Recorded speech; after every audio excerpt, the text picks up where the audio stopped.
Hi, we're on the road at the National Geographic Channel in Washington, D.C. to talk about the Mayflower and that very first Thanksgiving. Welcome to the Geerges Show. Most everyone knows the story of the first Thanksgiving. The Pilgrims were cold and hungry, the Native Americans shared their bounty with them, and everyone sat down together at the table and had a nice feast. In reality, it was a brutal story of survival. That story is told in a movie called Saints and Strangers from the National Geographic Channel. It's a 4-hour miniseries, and none of it is sugar-coated. I'll talk to the producer and some of the cast members of that film. Gina, welcome to the program. Thanks for having me. The title, Saints and Strangers, it talks about the two different types of people that were on that ship, the Mayflower, coming over. Tell us about those two and how they got along or not. Well, it's interesting because, as you had stated earlier, what we had learned growing up were Pilgrims came on the Mayflower and, they were welcomed by the Native Americans. They all had Thanksgiving together. But the real story is only half of the settlers on the Mayflower were Pilgrims escaping religious persecution.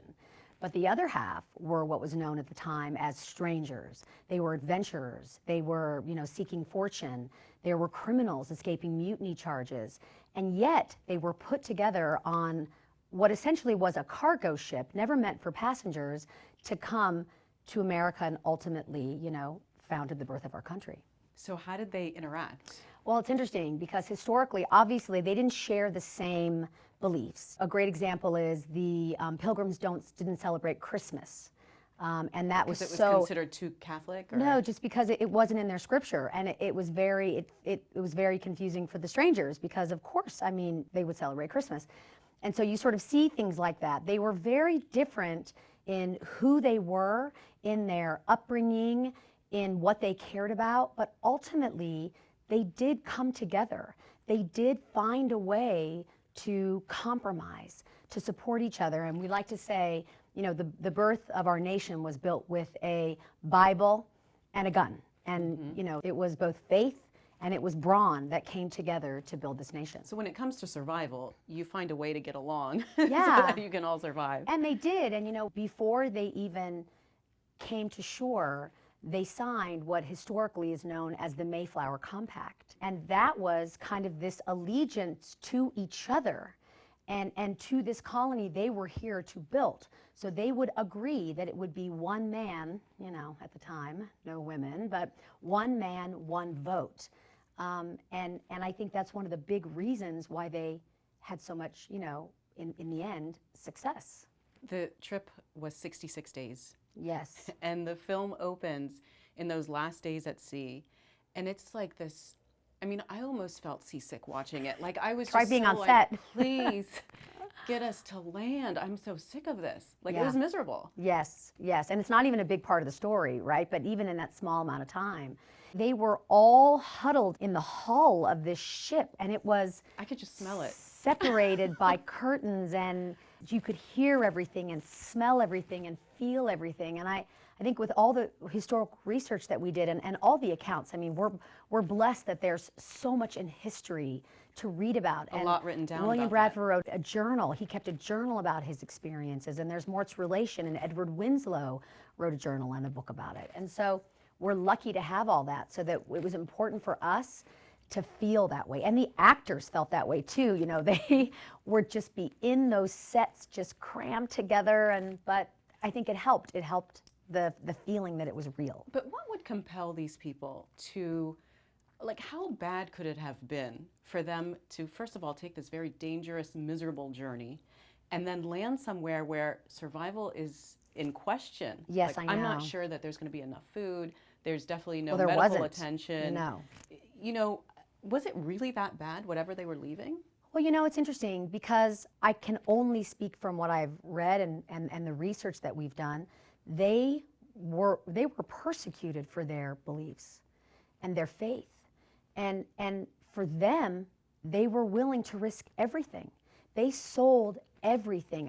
William Bradford and Dorothy Bradford left their 4-year-old son behind with her parents. And because they were completely driven by their faith and the ability to practice it in freedom. Yeah, for them it was worth risking everything and giving up everything so they could have the freedom to do that. They left their son behind, but there were children on board the Mayflower. Well, there were. Not only that, there was a pregnant woman that ended up giving birth on the Mayflower. Elizabeth Hopkins, that's right, that's right. Oceanus. I know. Pregnant? I know. Well, here's what was interesting. They were supposed to go to Virginia. And had they left in time, when the journey was delayed by several months. And so she should have had that baby in Virginia, where they had a patent for the colony. But they were out of food, the mast broke, and they were never going to make Virginia. So that is how they ended up in Cape Cod, a completely unexplored, totally unknown, isolated from other settlers. And you know, we like to say it would be like landing on the moon for the first time. I mean, that is what it was like for them. Did they know what to expect? Absolutely not. I mean, you know, they had heard stories, right? There were reports, because Roanoke was before them, and that just disappeared. I mean, that settlement vanished, and vanished from the history books. And Jamestown, which, you know, was not a success and definitely had some horrific things happen to them. So they had heard a lot of stories, and Stephen Hopkins, who was on the Mayflower, had been to the New World, and he was in Jamestown. So he had stories of savages and all these kind of, and you know, it's like mass hysteria in a way, you know? It's fear that breeds more fear. And I think when they got here, they were both prepared for the worst, which I think helped them, and also completely surprised when they were embraced eventually by the Polcanocket tribe. And that is one of the big reasons why they survived. There were 102 passengers on the Mayflower. Yes. How many of them survived to the next spring? So they arrived in November. Yes, only half. What did they die of? Half died in the first winter. Starvation, illness, just many things. Half of them died. Scurvy. Scurvy was rampant on the ship. They didn't lose, I think maybe they lost one on the ship, but really it was that first winter that they just could not survive. And by the time they got to spring, there were only 9 women out of, I think, like 19 or something like that. So let's talk about the Native Americans in the film. They spoke an Algonquian. Yeah, Algonquin, it's hard. Algonquin language. It took me a long time to figure it out. And you subtitled it in English. Why did you go that route, and how hard was that to do? Well, I mean, I'll certainly let Kalani speak to that, because he really had to learn it in a very short amount of time. They speak an Algonquin language known as Abenaki. And it was really important to us as filmmakers and storytellers that we try to be as authentic as we could with that side of the story, because that side of the story has not been told before, not really. And it just would have felt odd if they were speaking English, and especially it would hurt the Squanto story, because Squanto, his whole power was that he could translate between the Native Americans and the English. And how do you do that successfully if all of a sudden everybody's sort of speaking English? So we didn't want to do that.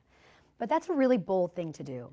But is that language even still around? Well, it's interesting, because Jesse Bowman Bruchak, who we found, he has made it his mission to save this dying language. But I think like 20 people speak it, and now maybe 350 speak it, but Kalani can speak to that more than me. But the truth is, we found him 2 weeks before we started shooting. It's not a lot of time to learn the language. No, and not only learn the language, but feel it, be able to perform, be able to act, emote emotion, and connect to the words you're saying. You have to know it, really know it. But I'll never forget our director, Paul Edwards.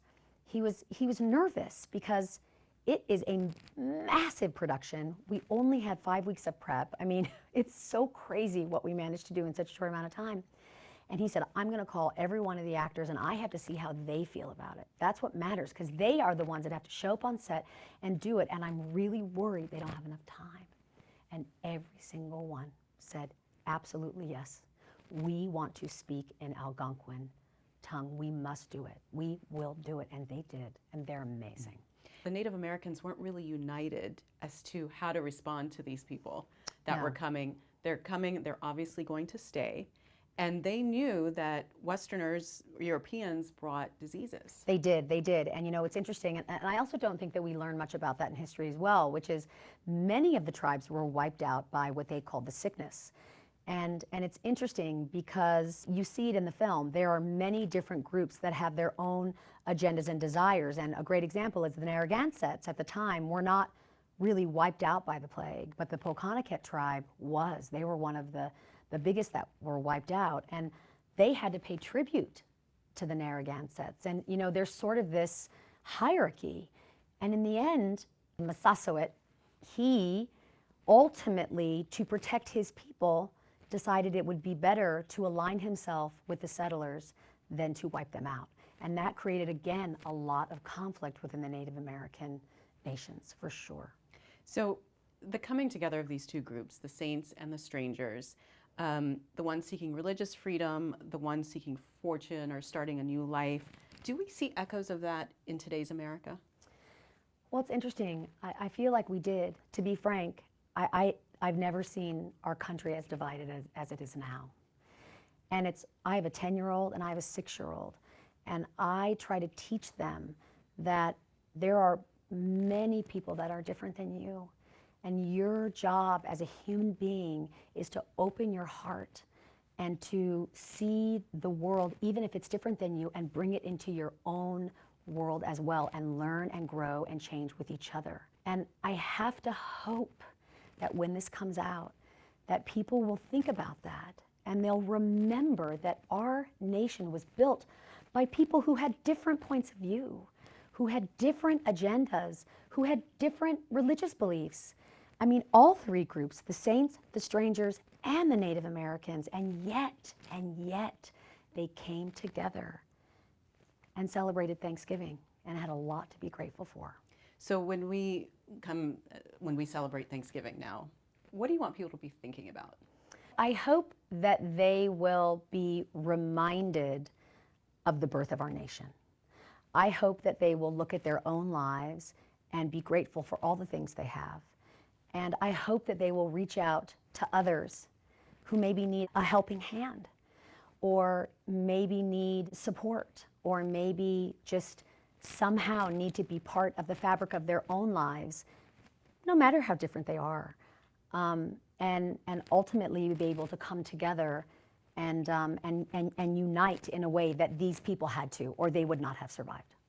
Gina, thanks so much for being on the program. Thank you for having me. I'm with two cast members of the film now. Michael plays Myles Standish, and Kalani is Squanto. So Kalani, let me start with you, and let's talk about Squanto and his role in this story. Well, Squanto is, just like all the figures in this film, he's a real person who actually existed. And, with all the research, we know specific dates and specific occurrences and situations that happened. So Squanto was actually captured and enslaved, not once, but twice. He had been overseas. He'd crossed the ocean 4 times. He'd been in England. Absolutely, yeah. He had also been to Spain. So he was captured, enslaved, and he was forced to learn the language. He also learned their ways. So he spent about a decade away until he returned to find that his entire Patuxet tribe was decimated by illness, by disease. They were gone. He was the last of his But didn't he hate the Europeans because of that? First of all, taking him away from his family, enslaving him, and then coming back to find them all dead. I think, hate is a strong word. For me as Kalani, as the actor, I had to really make choices that were going to propel the story. And because a lot of the history is told from the viewpoint of William Bradford, for instance, and that was the recorded history, there aren't a lot of inner feelings about what Squanto was feeling and his reactions to things. Just his actions and what happened from the viewpoint of William Bradford, say. So there were gaps that I had to fill, and there were things that I had to piece together like a puzzle and figure out. But I think one of the best things that I could do was to honor the story that they were telling. It was about bringing the humanity to not just the Pilgrims, but to the native characters. Specifically for Squanto, that was my job. So I had to really dig deep, and I had to really envision and dream up. You know, when you talk about slavery, in the American history reference, you think of African American. So to bring forth a story specifically about a native person who was enslaved, I think that'll surprise people. I think a lot of people will look and say, wait, was he really enslaved? Is that how he learned English? So for me, being able to dive into the idea, so you sort of borrow from other indigenous cultures, you borrow from your own imagination, and you piece together the history because you know where it started and you know where it ended up. So you kind of humanize him so that it's not a one-level kind of approach to Squanto's experience. But Squanto is extremely valuable in this story because he's the bridge between the two peoples. Did the settlers know to trust him? You're saying no. No, when he was speaking the native language, obviously they didn't have an idea what he was saying. We were talking about it earlier on in the bar at our hotel, and I kind of see him as a bit of a kind of Iago character in a way, the way from Othello, the way he just manipulates everybody around him to get what he needs. So no, I don't think they had any idea what he was saying. Yeah. Sure, and that's the thing about language, right? Especially, there are people translating today. It's all subjective, right? Because you talk about the difference between texting, seeing something on a screen, versus seeing somebody in person and getting the feeling. And in a way, you know, we talk about Squanto being a diplomat, you know, someone who, because he was really important to the very survival of the Pilgrims, he really picked, selected what he needed to share. So he was being efficient, and he also had an agenda, you know, and it's almost I like think he that's was important. like the first kind of Native American politician in a way, you know, who had to sort of delve into the kind of the beginnings of democracy in America, I suppose, the new democracy, which was it's interesting, isn't it? It's fascinating. Let's talk about the language. We talked about it a little bit with Gina, that you essentially had to learn a language and act in this language that you really didn't know. How was that? Oh, it was terrific. It was a huge opportunity. This is an Eastern Algonquin language, Western Abenaki, and it's close to what Pocahontas would have spoken, you know, as far as iconic figures. It is probably close to exactly what Squanto would have spoken. That's a privilege to speak that language. You know, there were a lot of discussions that happened in the beginning as to whether or not it was doable. Can we get the resources, and can we get the actors that have the ability to learn an entire language? Because, you know, you've seen the film, and there's a ton of the language. Ni de Squanto. Sikia patuksek. Nik won't be kiwadzunona awanoch. Ako tahazi. Igalis mo nak unta tsowi ako tahakwat si tililitsi. Ako malsuwogan. Niya go. Ako tahaak. Agwat si kinombataw lawikio ta hubamok. Ayagot sana utsi ako masuugan. Uwatso nemeno kwatikok. Agwanigen uwikwamikook. Nyonda nonzi zogenawiak. Bayak aidit masasuit. Kisito uskiako menoki. For myself, I had a great conversation with Paul Edwards right before we went out to South Africa. The director, Paul Edwards.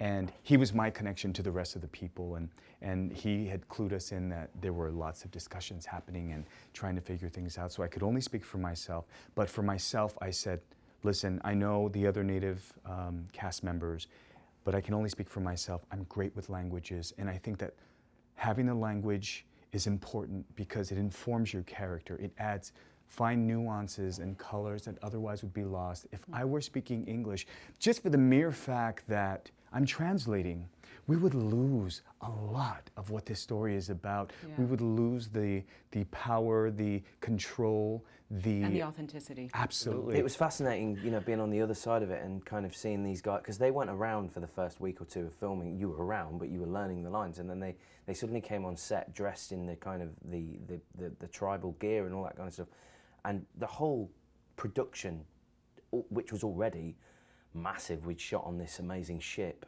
that was meant to be the Mayflower and stuff, and it was just, wow, this is epic. But then as soon as these guys came on set and we heard this language, the whole production value just went up a gear. It was quite an amazing moment, really, to be on set when that happened. Let's talk about your character, Yeah. Myles Standish. Who was he and what's his significance? Myles Standish was the military advisor employed by the merchant sailors, the company, the company behind the Mayflower, and they employed him to come with them to kind of advise them, protect them. From the so-called savages. Yeah, the Native from the Americans. from the problems that could arise in the New World, and I suppose he was also out to seek his fortune and do his own thing as well. I mean, you know, this was a one-way ticket, really. What would compel him to take on that kind of a job, to go into this unknown? I know that he was married and that his wife went with him, and his wife died. They arrived in the fall, or the autumn as I would say, and his wife was dead by the winter because so many people did fall. You know, they couldn't cope with the squalid conditions and the disease and everything, and she died. So I expect his agenda was to go out there and start a new life with his family. It's sad, really. You're British. Yeah. You're the only cast member that is British and living in England. That's right, yeah. So I wonder how, you know, this is such an American story. Like, Yeah. what did you guys growing up learn about? Well, nothing. I mean, you know, Okay. It's not part of your history. No, I mean, you know, in my history lessons, what's drummed into us is things like the Roundheads and the Cavaliers and the Tudors and the Stuarts and the kind of history of our monarchy and things like that. Certainly not the mate, because this is just a story that got in a boat and disappeared. So And that's the end of that story. yeah, and that's the end of that story. You know, and, I mean, when I read the script, I didn't even put two and two together that it was the story of Thanksgiving. When I started reading it, I just thought, oh, it's the story of the Mayflower. Okay, who's that? And then when they started talking about Plymouth, it all started to, oh, Plymouth Rock. Okay, that's something to do with American history. Okay, and that's kind of how it unfolded. So I just read it as a kind of independent drama about some pilgrims arriving in America. And then when they came with the feast and they had the feast, I went, oh, this is Thanksgiving. And then of course it's being screened at Thanksgiving, which, you know, from a PR point of view is obviously, you know, big business for TV and things like that. So it all made sense to me. So I'm just completely ignorant of it all, really. So now that you've been through this epic experience, does this change or inform your idea of Americans? Yeah, I mean, it's certainly educated me. You know, it's educated me about what it's all about and why people celebrate Thanksgiving. I mean, you know, as far as I was aware, it's an opportunity for everybody to get back together and have fun and be Eat with a family, lot. eat a lot. And because I know that Christmas is a big deal over here, obviously, but Christmas in the UK goes on for 2-3 weeks, and everybody has all that time off work if they can. Whereas I know in the States, Christmas is kind of, you know, it's a weekend or a day event, you know, and Christmas Day people go out and do things and go to the movies or they go to the theatre. Everything in the UK, Christmas is like Thanksgiving. Everything comes to a standstill, and nobody leaves their house, or, you know, it's our version of Thanksgiving. So it's massively educated me, and I hope it educates the American public as well, because, you know, what this version of the story is doing is kind of saying, heads up guys, this is what Thanksgiving is actually about.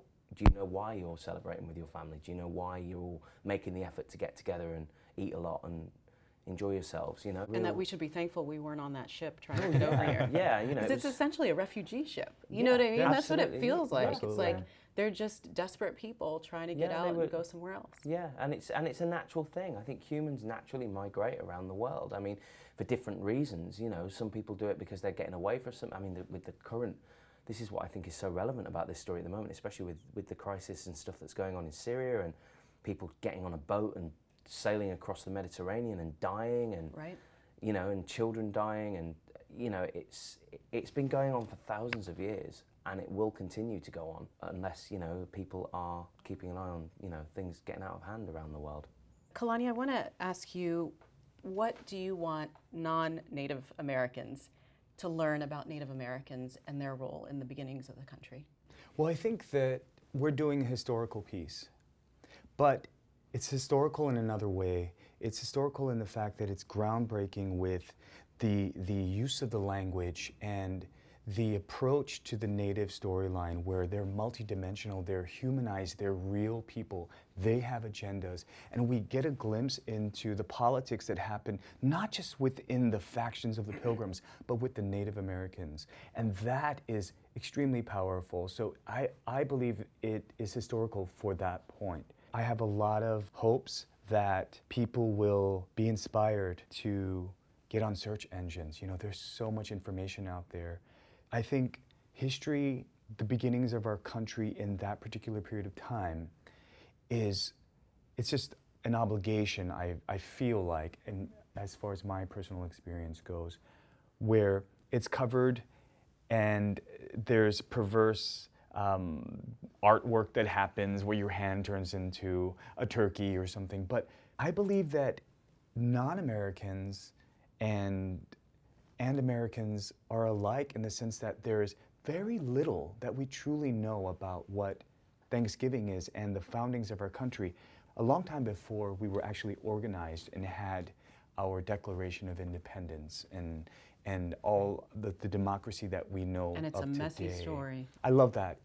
That's what I always say, is that I love that it is complicated and it is messy and it's ugly and there are beautiful moments and it's the human experience. So for me, I hope that people can see that Native people weren't just this one-dimensional idea of people who just got together. The Pilgrims came off of this ship, and it was no different than the Titanic, except that they actually landed, and that they came and met up with these Native people, and they lived happily ever after. And I think most people would probably say some kind of version of that, you know? So I hope that people will be inspired to really look beyond what they think they know, and they get to have this amazing theatrical experience and even challenge their thoughts, like, wait a minute, did this really happen? And get them to get out there and, you know, I learned so much as an American, you know, and I think beyond the Thanksgiving event that happens within our storyline, there's way more. It's something that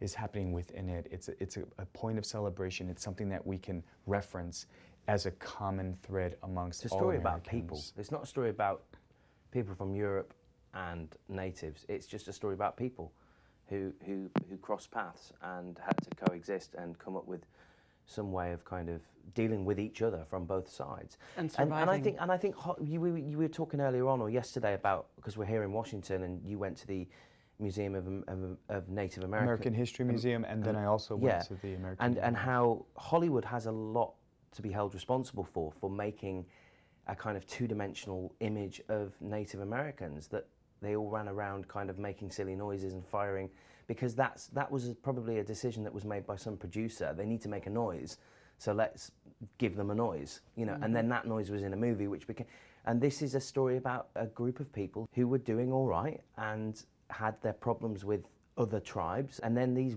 strangers and saints and strangers arrived and sort of, you know, added, you know, more to the pudding, really. That was definitely one of the surprises for me, Saints and Strangers. I think that when I was first sharing with people that I was doing this film, they immediately assumed that Saints and Strangers was the Pilgrims versus the Native Americans. And that was a big surprise for me, that I always thought it was just Puritans, yes, people who wanted to separate from the church in England, and to know that there were these adventurers who had much more of a motivation of adventure and gaining riches. That was one of the big surprises for me. Guys, thanks so much for being on the program. Pleasure. So nice to talk to you. Thank you. Cheers. This has been the Mimi Geerges Show. Thanks for watching, and I hope you'll tune in again next time.